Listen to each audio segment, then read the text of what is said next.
Hello guys, welcome to English education students. आज हम पढ़ने वाले हैं क्लास 10th सप्लीमेंट्री के फर्स्ट चैप्टर से लॉन्ग क्वेश्चन आंसर, और चैप्टर का नाम है ए ट्रिम्प ऑफ सर्जरी। और यहाँ पर हमने चैप्टर की समरी को रीड कर लिया है और शॉर्ट क्वेश्चन आंसर को भी रीड कर लिया है। अगर आपने नहीं पढ़ा है तो डिस्क्रिप्शन बॉक्स में आपको लिंक मिलेगा, वहाँ से आप रीड कर सकते हैं। तो चलिए स्टार्ट करते हैं। आज हम लॉन्ग क्वेश्चन पढ़ेंगे और लॉन्ग क्वेश्चन की वर्ड लिमिटेशन होती है 60 वर्ड, और उससे पहले हम एक थॉट लेने वाले हैं। तो देखिए, राह संघर्ष की जो चलता है वही संसार को बदलता है। जिसने रातों से जंग जीती है सुबह सूरज बनकर वही चमकता है। तो आपको भी सूरज की तरह ही चमकना है। तो चलिए स्टार्ट करते हैं। हम क्वेश्चन को पढ़ लेते हैं। क्वेश्चन है हमारा, why did Tricki fall ill? Tricki बीमार क्यों हुआ? तो देखिए, Tricki's mistress Mrs Pumphrey was very rich. तो ट्रिकी की जो मालकिन थी ना, वो बहुत ज़्यादा रिच थी। So Tricki lived an affluent life. इसलिए जो ट्रिकी था वो बहुत ही शानदार जीवन जी रहा था। He was very greedy for food. खाने के लिए वो बड़ा लालची था। He could begin to eat food at any hour of the day और नाइट। रात में कभी भी किसी भी घंटे उसे खाना देने दिया जाए तो वो खाना शुरू कर देता था। He was given no physical exercise. और उसे कोई भी फिजिकल एक्सरसाइज नहीं कराई जाती थी। सो ही बिकेम ह्यूजली फैट। इसलिए वो काफ़ी मोटा हो गया था।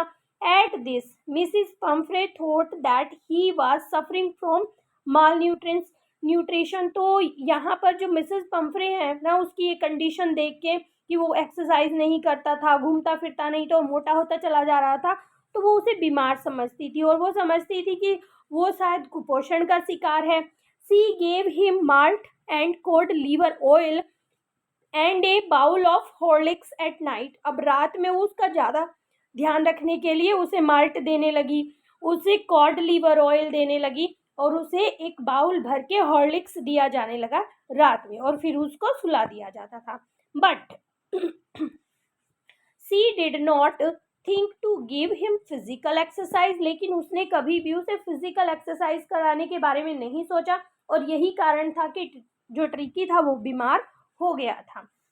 अब क्वेश्चन है, compare and contrast tricky in the beginning and in the end of the story. तो कहानी की शुरुआत में और लास्ट में ट्रिकी की समानता और अंतर में स्पष्ट करना है। तो देखिए, Mrs Pomfrey had a dog. Mrs Pomfrey के पास एक डॉग था।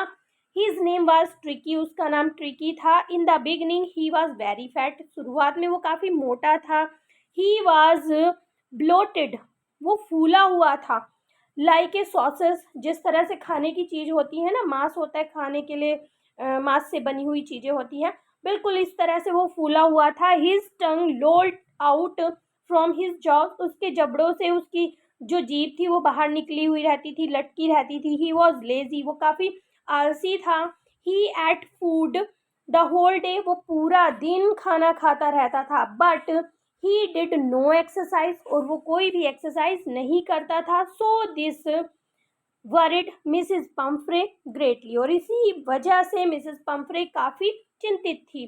सी कॉल्ड द डॉक्टर। और उन्होंने डॉक्टर को बुलाया। The doctor took him to his clinic. और डॉक्टर उसे अपने क्लिनिक लेकर गया। And gave Tricki a lot of water and no food. और डॉक्टर ने वहाँ पर ट्रिकी को काफ़ी सारा पानी दिया, लेकिन खाना नहीं दिया। इन 2 वीक्स ही गॉट वेल। और 2 ही हफ्तों में ट्रिकी जो है अच्छा हो गया। He looked again lovely like a little golden figure. और वो जो है फिर से बहुत ही प्यारा सा दिखने लगा, एक गोल्डन फिगर की तरह वो दिखने लगा। He moved in lawn flapping his ears and waving his tail. और वो जो है लोन में अपने कानों को हिलाते हुए, फड़फड़ाते हुए और अपनी पूंछ को हिलाते हुए घूमता रहता था। तो देखिए, पूछा गया है, what kind of a person do you think the narrator a veterinary surgeon is? Would you say he is tactful as well as full of common sense? तो आप क्या सोचते हैं कि जो नैरेटर है, जो पशु चिकित्सक है, वो किस प्रकार का व्यक्ति है? क्या आप कहेंगे कि वो व्यवहार कुशल है और जागरूक है? तो चलिए पढ़ते हैं, हम उसे जागरूक क्यों कहेंगे और व्यवहार कुशल क्यों कहेंगे। तो देखिए, I think the narrator A veterinary surgeon is very tactful person. Tactful person means व्यवहार कुशल या शिष्ट आप कह सकते हैं।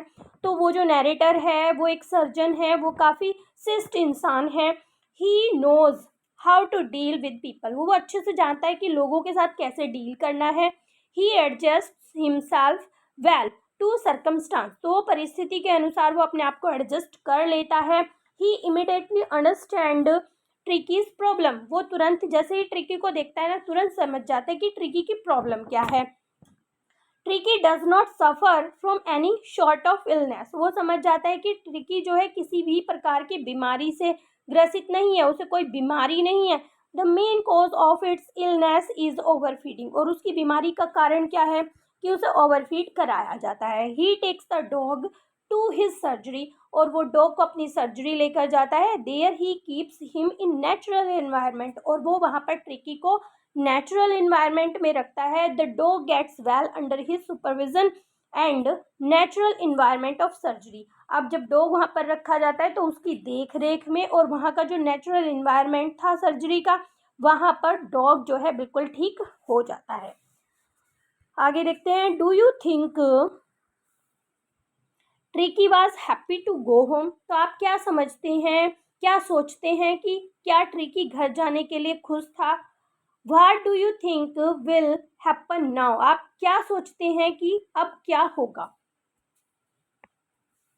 Yes, Tricky was happy to go home as much as he is staying in the surgery, तो जैसा जितना खुश वो सर्जरी में रहकर था ना दूसरे डॉग्स के साथ नेचुरल एनवायरनमेंट में, उतना ही खुश वो घर जाने के लिए भी है।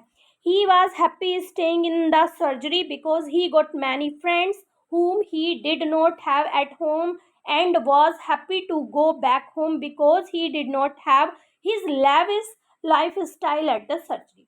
तो देखिए एक तरफ तो वो काफ़ी खुश था सर्जरी में रहकर, क्योंकि उसे वहाँ पर उसके बहुत सारे फ्रेंड्स बन गए थे, जो कि उसे ऐसे फ्रेंड उसे घर पर नहीं मिलते थे।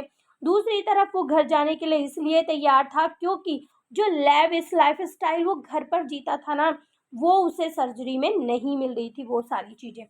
His excitement to go back home can be seen from the fact that as soon as he saw his mistress, तो ये जो उसकी एक्साइटमेंट थी ना घर जाने की, वो हम देख पाते हैं जब जैसे ही वो अपनी मालकिन को देखता है। He jump back into the car, वो कार में जंप करता है and started licking her face, और अपनी मालकिन के चेहरे को जो है चाटने लगता है। And roaming around in excitement, और वो घूमने लगता है उत्तेजित होकर। I think now he will be fine at home as well as because earlier Mrs Pumphrey did not take Mr Herriot's advice seriously. अब ऐसा लगता है कि जो टिक्की है वो बिल्कुल घर पर सही रहेगा, क्योंकि जो मिसेस पम्फ्रे थी ना उन्होंने मिस्टर हैरियोट की एडवाइस को पहले गंभीरता से नहीं लिया था, which lead to Tricki's hospitalisation, और इसी की वजह से जो कि उन्होंने एडवाइस सीरियसली नहीं ली थी, इसकी वजह से ट्रिकी को हॉस्पिटल जाना पड़ा था। नेक्स्ट क्वेश्चन है, do you think this is real life episode और मेयर फिक्सन, तो देखिए फिक्सन मीन्स होता है कल्पना, और it is a mixture of both, या आप ये सोचते हो कि ये दोनों का मिक्सचर है। तो देखिए क्वेश्चन ये है, आप क्या सोचते हैं कि ये एक वास्तविक जीवन की कहानी है, या ये केवल एक कल्पना है, या दोनों का मिश्रण है। तो जानते हैं, this story would be a mixture of both, तो ये दोनों का मिक्सचर हो सकती है। Real life episode and a mayor fiction, तो ये कल्पना भी हो सकती है और रियल लाइफ का की कहानी भी हो सकती है। Mrs Pomfrey is a rich lady and has a pet dog. अब मिसेस पम्फ्रे तो जो थी इस कहानी में वो एक रिच लेडी थी और उनका एक डॉग था, जो सच हो सकता है। It is because of her pampering that she, pampering का मतलब होता है लाड प्यार, she overfeed her dog which results in his illness. अब वो जो है अपने डॉग को बड़ा लाड प्यार करती थी, जिसकी वजह से वो उसे ओवरफीड करा देती थी, और जिसका रिजल्ट क्या हुआ कि उनका डॉग बीमार हो गया। Although she had good intention in her mind, but excess of everything is bad. हालांकि उनकी जो इंटेंशन थी वो बिल्कुल ठीक थी, अच्छी थी, वो उसका बुरा करना नहीं चाहती थी, लेकिन हर एक चीज़ का ज़्यादा होना बुरा होता है। मतलब अगर हम किसी चीज़ को ज़्यादा यूज़ करते हैं तो उसका रिजल्ट खराब होता है। This episode can be treated as a fiction. ये जो एपिसोड है ये कल्पना भी हो सकती है for those who do not take care it seriously, वो उनके लिए जो इसे सीरियसली नहीं लेते हैं। It can be called real life episode. ये रियल लाइफ एपिसोड भी कहा जा सकता है फॉर दोज पेरेंट्स, उन पेरेंट्स के लिए who takes excessive care of their children, जो अपने बच्चों की हद से ज़्यादा देखभाल करते हैं। तो यहाँ पर आपका चैप्टर होता है कंप्लीट। आई होप आपको अच्छे से समझ में आ गया होगा। अगर वीडियो आपको अच्छी लगी है तो एक लाइक ज़रूर करें। चैनल पर अगर आप पहली बार आए हैं तो चैनल को सब्सक्राइब करें। मिलते हैं नेक्स्ट टॉपिक में, तब तक के लिए बाय बाय।